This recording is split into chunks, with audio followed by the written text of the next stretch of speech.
중국 같은 경우는 지금 BYD 자체만으로 지금 얘기가 나오고 있는 게 흔히 말해서 발행 시스템이라고 하고 있습니다. 어음을 이제 발행하려면 이제 은행 가서 발행을 해야 되는데, 발행 시스템은 기존에 이제 BYD가 자체적으로 이제 어음을 발행을 해요. 그러면서 하청업체, 부품업체들에게 230일 정도 뒤에 대금을 납입을 이제 했던 건데, 그러면서 이제 하청업체들이 굉장히 힘들어하게 되죠. 그러면 당연히 부품 가격이 떨어질 수밖에 없습니다. 그런 걸 이제 좀 BYD와 지리자동차가 이제 해왔었는데, 중국 정부에서도 이걸 개입을 했어요.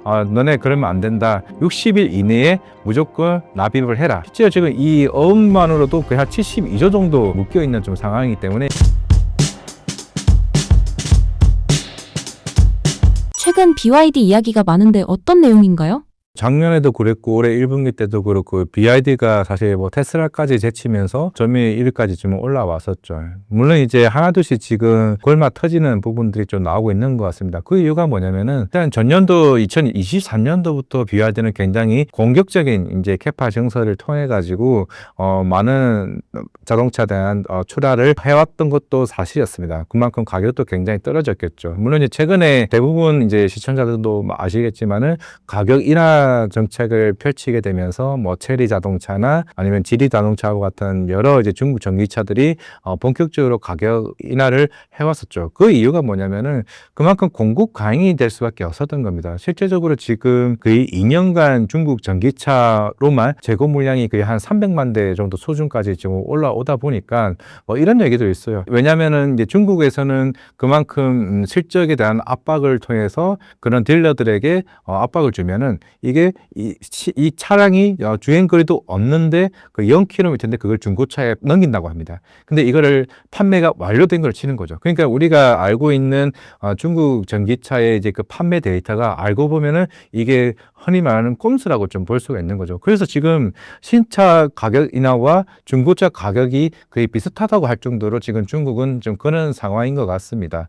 중국 같은 경우는 지금 BYD 자체만으로 지금 얘기가 나오고 있는 게 흔히 말해서 발행 시스템이라고 하고 있습니다. 우리가 흔히 어음을 이제 발행하려면 이제 은행 가서 이제 발행을 해야 되는데, 이거는 발행 시스템은 기존에 이제 BYD가 자체적으로 이제 어음을 발행을 해요. 그러면서 이제 하청업체, 부품업체들에게 한 230일 정도 뒤에 부품 대금을 납입을 이제 했던 건데, 그러면서 이제 하청업체들이 굉장히 힘들어하게 되죠. 그러면 당연히 부품 가격이 떨어질 수밖에 없습니다. 그런 걸 이제 좀 BYD와 지리자동차가 이제 해왔었는데, 이제 6월 12일경에 이제 중국 정부에서도 이걸 개입을 했어요. 너네 그러면 안 된다. 그러니까 60일 이내에 무조건 부품 대금을 납입을 해라. 실제로 지금 이 어음만으로도 거의 한 72조 정도 지금 어음이 조금 묶여 있는 좀 상황이기 때문에, 이게 사실 시간이 길어지면 길어질수록 합청업체들한테는 굉장히 큰 위험이 따를 수도 있죠. 실제로 지금 몇 군데 중국 스타트업 관련 회사들도 지금 파산에 이런 회사들이 좀 여러 개 계속 소식들이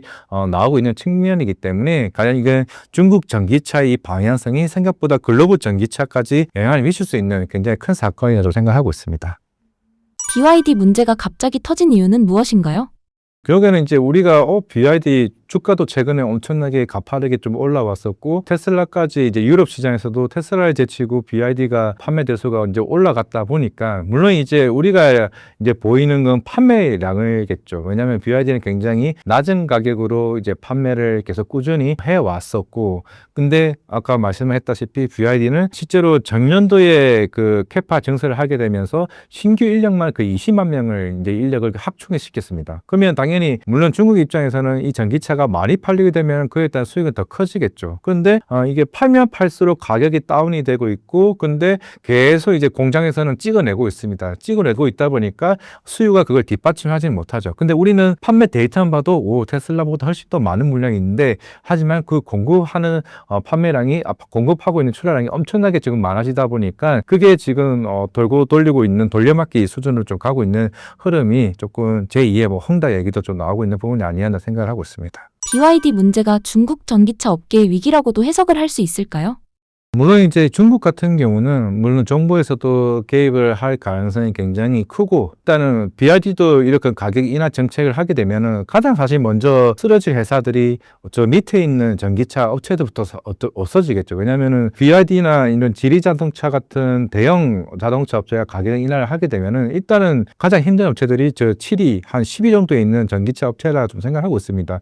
당연히 가격 경쟁력에서 뒤질 수밖에 없는 상황에서 수익성이 굉장히 안 좋아지게 되면은 결국에는 우리가 남아있는 회사들은 대형 업체들 한 몇 군데밖에 되지는 않겠죠. 이게 결국에 예전에 테슬라도 그런 방식을 했던 겁니다. 우리 처음에 가격을 인하시켜서 우리 너네들보다 차 성능도 좋지만은 우리 쪽으로 판매량을 늘리게 되면 이제 너네들을 도산하게 만들어 버리겠다. 뭐 이런 하나의 대부분 하는 전략이긴 하겠지만은, 그런데 대신에 BYD 같은 경우는 이 어음에 대한 그 부담감이 계속 지속된다라고 하게 되면은 과연 이게 빨리 막을 수 있을 거냐, 아니면 이게 장기화 될 거냐에 따라서 이게 시장의 변화가 굉장히 클 수 있다라고 보이고는 있는데, 물론 이제 지금 테슬라도 중국 쪽에서의 판매량이 조금 줄어들고 있는 건 사실이겠지만은 결국에는 선제의 도식이라고 얘기를 한다라고 하게 되면은 여기 살아남은 자가 중국에서는 조금 강하지 않을까 생각을 하고 있습니다.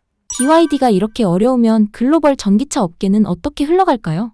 일단은 뭐 우리나라 입장에서는 이제 현기차는 물론 아직까지 중국 쪽의 비중이 뭐 크지는 좀 않은 상황이고, 이제 유럽 같은 경우는 워낙 이제 BYD나 테슬라가 조금 시장을 점유하는 게 더 크기 하겠다고 저 생각을 하고는 있습니다. 일단 BYD가 워낙 유럽 쪽에서도 선방을 하고 있고, 근데 만약에 저는 이제 향후의 전기차에 대한 흐름은 FSD도 마찬가지겠지만 전고체 배터리가 이제 하나둘씩 좀 상용화되는 측면이 있는 상황이기 때문에 좀 관세에 대한 마무리만 어느 정도 마무리된다라고 하고, 이거 중국 부품에 대한 관세가 어느 정도 또 영향도가 낮아지게 된다라고 하게 되면 북미 시장에서 어차피 경쟁력은 좀 현대 기아차가 계속 성장하는 측면이 있고, 전기차 침투율 자체도 한 10%까지는 아마 올해나 내년쯤에 달성을 한다라고 하게 되면은, 물론 이제 지금 그런 IRA 관련 정책이 아직 상원 결과가 나오지는 않았지만은 아마 7월 초쯤에 결과가 나오게 될 겁니다. 그거에 따라서 보조금의 혜택을 받는다고 했을 때는 국내 뭐 2차 전지나 전기차 같은 경우는 전기차 캐즘이 내년까지는 좀 나오긴 힘들긴 하겠지만은 적어도 2027년부터는 좀 수익성이 개선되는 좀 방향으로 좀 갈 수 있지 않을까 생각을 하고 있습니다. 2030년 전기차 보급률 50% 달성 정책의 실현 가능성과 업계에는 어떤 영향을 미칠까요? 무조건 뭐 안 된다라고 하기보다는 그만큼 이제 보조금 정책이 조금 필요하다라고 생각을 하고 있습니다. 아직까지는 우리나라 전기차 침투율 자체로는 2%, 3%밖에 되지는 않은 상황이고, 연간 자동차 등록 기준으로 한 15만 대 정도 수준입니다. 근데 아까 말씀드린 50%를 달성하기 위해서는 약 연간 한 80만 대에서 90만 대가 팔려야 전기차 그 비중 자체가 50%까지 좀 달성하는 부분이 있는데, 예전에 이제 정의선 회장도 이제 현대차 그 예전에 선포식을 얘기를 할 때도 2040년까지 전기차 비중이 원래 60%를 얘기를 했었어요. 근데 그거를 다시 보류를 했죠. 보류를 해왔던 거는 아직까지는 물론 이제 여러 충전소와 같은 인프라가 충분히 좀 깔려 있기는 하지만 아직까지는 구속 충전소가 그렇게 많이는 깔리지는 않았습니다. 그리고 최근에 유가도 좀 많이 빠지게 되면서 전기차 수요에 대한 이제 그 기대감이 다시 한번 좀 줄어들 수 있는 상황이기 때문에 결국에 정부에서 좀 해줘야 될 거는 그 보조금이나 아니면은 그런 인센티브와 같은 딜러들에 대한 협력과 같은 이슈들이 조금 보강이 돼야 되지 않을까 좀 생각하고 있기 때문에 지금 당장의 전기차 수요가 좀 빨리는 제가 볼 때는 올라갈 것 같고, 적어도 2년 뒤쯤에 그런 보조금 혜택이 더 강화된다라고 하게 되면은 우리나라 기준으로만 봤을 때 그러면은 50%까지는 아니더라도 한 30%에서 40%까지는 좀 바라볼 수 있지는 않을까 생각하고 있습니다. 이런 공약이 국내 전기차 업계에는 어떤 긍정적 영향을 불러올까요? 일단 우리나라 전기차 물론 이제 소재단도 마찬가지긴 하겠지만은 결국에는 그 원가 개선에 대한 좀 구조적인 재편이 좀 굉장히 좀 중요하지 않을까 생각을 하고 있습니다. 물론 지금 가장 윗단에 있는 현대차 그룹 같은 경우는 뭐 울산 공장도 마찬가지고 애초에 그 공장 라인 자체를 물론 전기차를 위해서 만들긴 했지만은 중간에 결국 하이브리드 쪽으로 완전 바꿔버렸죠. 왜냐 그 이유가 아직까지는 전기차 수요가 그렇게 가파르게 좀 나오지 않다 보니까 하이브리드로 일시적으로 변동을 했습니다. 그러면은 만약에 지금 이제 특히 원가에 관련해서 이제 리튬 가격들이 계속 지금 빠지고 있죠. 지금 제가 지난달에 얘기했을 때가 아마 7만 5천 위안이었을 겁니다. 근데 지금 6만 3천 밑에 위안까지 밑으로 계속 빠지고 있어요. 그만큼 지금 역내긴 효과가 계속 커지고 있는 상황이기 때문에 이 소재단의 이 스프레드 자체에 대한 재무적인 수익이 클 수가 조금 없는 좀 상황이기 때문에 그만큼 이게 중국 쪽에 이런 공급 과잉 이슈가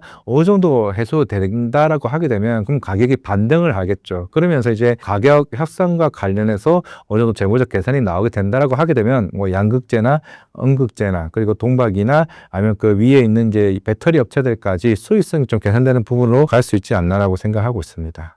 포스코와 에코프로 그룹의 상황은 어떤가요? 일단 에코프로도 마찬가지고 에코프로 BM 1분기 때 이제 흑자 전환을 했습니다. 이제 뭐 에코프로 같은 경우도 한 8천억에 한 15억 정도 이제 흑자 전환을 하긴 했는데, 근데 이거를 잘 보셔야 되는 게 업황이 완전히 회복돼서 실적이 뒤바뀐 게 아니라 결국에는 기존의 재고에 대한 부분들을 할인 효과로 영업이익에 반영을 했기 때문에 이제 영업이익 흑자가 된 거죠. 그러면 이제 이게 영업소성이 보이려면은 2분기, 3분기에도 이게 재고를 다 떨어내고 본격적으로 이런 OEM 업체들에 관련된 수익성이 더 확대되는 구간이 좀 나와줘야 시장에서는 이제 조금 숨통이 트이나 좀 볼 수가 있을 것 같고, 물론 이제 에코프로 입장에서는 일단 지주사 역할로 좀 보이고 있기 때문에 아까 맨 처음 소개했던 상법 개정안과 조금 영향이 있을 겁니다. 근데 아까 말씀드렸다시피 실적이 좋아지는 회사들이 자회사들이 나와줘야 지주사들이 주주하는 정책 효과가 있기 때문에 사실 에코프로는 그런 측면에서는 다른 뭐 CJ나 하나와는 조금 별개로 떨어질 수밖에 없는 측면이라 생각을 하고 있는데,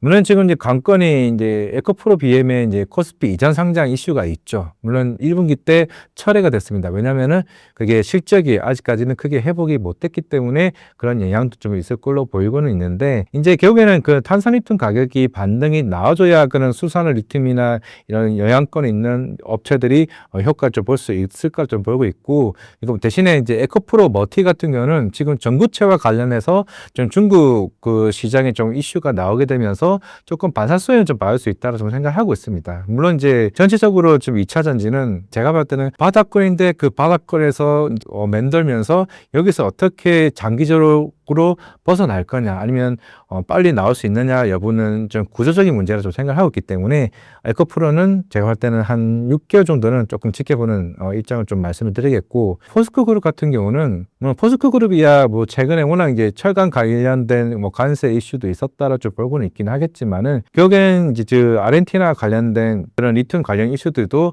물론 추후에는 이제 여러 니켈이나 이쪽 관련 이제 협상이 전체적인 2차 전지에 대한 수요에 따라서 좀 뒤바뀔 수는 있다고 생각하고 있습니다. 이제 포스코 피추엔도 최근에 그런 양극재 관련 공장 좀 중단 이슈도 있었긴 했지만은, 워낙 그런 재무적인 부담들이 사실 뭐 포스코만 있는 게 아니라 뭐 SK 이노베이션도 거의 20조 넘게 차입금이 좀 있는 상황이긴 하겠지만은, 이게 결국에는 이게 상원 관련된 IRA 그 정책들이 빨리 나와주고 수정 정책이 나오게 된다라고 하게 되면은, 거기에 따라서 이제 모든 시장에서 보는 그 밸류에이션에 대한 변화가 생각보다 조기로 당겨질 수 있을지 아니면 더 지연될 수 있을지에 따른 변화가 좀 생길 수 있다고 보고 있습니다. 그게 어차피 7월 초쯤이나 좀 보이고 있기 때문에, 그런 측면에서 이제 포스코 그룹 간의 그런 수직 계열화된 시너지 효과를 그때 향후에 뭐 1년이든 2년 뒤든 거기에 따라서 밸류에이션이 좀 뒤바뀔 수 있지 않나라고 생각하고 있습니다.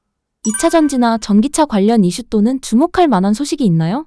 저게는 지금 그런 것 같습니다. 일단은 뭐 2차 전지와 관련해서는 일단 테슬라 이제 로보택시가 일단 시장에서 이제 선보이게 될 거고, 물론 이게 자율주행 단이기도 하겠지만은 그만큼 이제 전기차가 할 수 있는 폭이 더 넓어질 수 있다라고 좀 해석을 할 수가 있을 것 같은데, 지금 이제 벤츠에서도 레벨 3단계 이제 자율주행 자동차가 이제 나오기 시작을 했죠. 결국에는 이쪽의 수요가 살아나기 위해서는 새로운 신성장 산업이 조금 투입된 자동차들이 좀 나와야 된다라고 좀 생각을 하고 있고, 물론 이제 우리가 올해 3월 달에 인터 배터리가 있었고, 독일에서도 인터 배터리가 이제 민행에서 마무리가 된 상황이기 때문에 결국 하반기에 가서는 지금 이제 트럼프와 관련된 이제 정책들, 물론 IRA 그 이슈도 있긴 하겠지만은 그런 보조금과 관련된 이슈가 지금 물론 이제 하반기에 그 BB 법안 이슈 때문에 뭐 일론 머스크와 트럼프 간에 이제 불화가 있었다가 다시 좀 봉합이 되는 모습이 있는 거기는 한데 그 정책에 따라서 진짜 그 전기차에 대한 아까 말씀드렸던 침투율이 그게 완전 뒤바뀔 수 있는 상황입니다. 저희 IM증권에서도 이제 애널리스트가 이제 리포트가 나왔던 것처럼 보통 2040년을 얘기를 해요. 실제로 2040년 기준으로 전기차 침투율을 28%를 봤는데